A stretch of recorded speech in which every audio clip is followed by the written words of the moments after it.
ఆంధ్రప్రదేశ్ లో ఈ compressed biogas plants పెట్టేందుకు ఈ రోజు రిలయన్స్ ఇండస్ట్రీస్ ముందుకు వచ్చింది. 65,000 కోట్ల పెట్టుబడి, దాదాపు 500 ప్లాంట్లు ఏర్పాటు చేస్తామని హామీ ఇచ్చారు. నిజంగానే ఈ సభాముఖంగా ముఖేష్ అంబానీ గారికి, అనంత్ కి, పిఎంఎస్ ప్రసాద్ గారికి, మాధవ్ గారికి, హరీంద్ర కే త్రిపాఠి గారికి నా హృదయపూర్వక ధన్యవాదాలు నేను తెలుపుకుంటున్నాను. ఈ పెట్టుబడుల ద్వారా ఆంధ్ర రాష్ట్రంలోనే 2,50,000 మంది నిరుద్యోగ యువకులకి కూటమి ప్రభుత్వం ఉద్యోగాలు కల్పించబోతుంది. ప్రకాశం, అనంతపురం, కడపలో ఉన్న 5 లక్షల ఎకరాల బేడు భూమి వినియోగంలోకి తీసుకుని రాబోతున్నాం. నేను యువగలంలో ప్రకాశం జిల్లాకు ఇచ్చిన హామీని, దాంట్లో ఒక్క హామీని ఈ రోజు నిలబెట్టుకున్నానని గర్వంగా చెప్పుకోగలుగుతున్నాను. రిలయన్స్ మొదటి సిబిజీ ప్లాంట్ కనగిరిలో శంకుస్థాపన మేము చేశాము. ఈ ప్లాంట్ రిలయన్స్ సిబిజీ ప్రాజెక్ట్ కి హబ్ గా కూడా మారిపోతుంది. ఇక్కడనే హెలికాప్టర్ ఎక్కే ముందల 5 ప్లాంట్లు అనుకున్నాం. హెలికాప్టర్ దిగిన తర్వాత ప్రసాద్ గారితో మాట్లాడిన తర్వాత మీరు మాకు భూములు ఇవ్వండి, తప్పనిసరిగా ప్లాంట్లు ఏర్పాటు చేస్తామని చెప్పారు.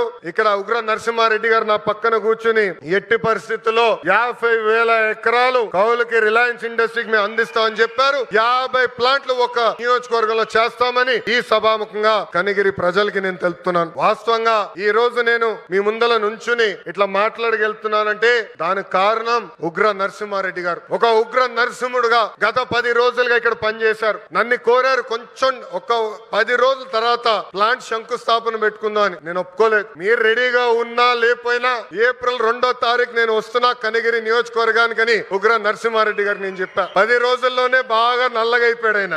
రంగు 4 షేడ్లు తగ్గింది. ఎవరి కోసం ఆయన కష్టపడ్డారు? కనిగిరి ప్రజల కోసం. మన ఇంట్లో ఉన్న నిరుద్యోగ యువకులు పక్క రాష్ట్రాలకు వెళ్లకుండా మన ప్రాంతంలోనే, మన నియోజకవర్గంలోనే ఉద్యోగాలు కల్పించే లక్ష్యంతో అహర్నిశలు పనిచేస్తున్న ఉగ్ర నరసింహారెడ్డి గారిని మనస్ఫూర్తిగా ఈ సభాముఖంగా నేను అభినందిస్తున్నా.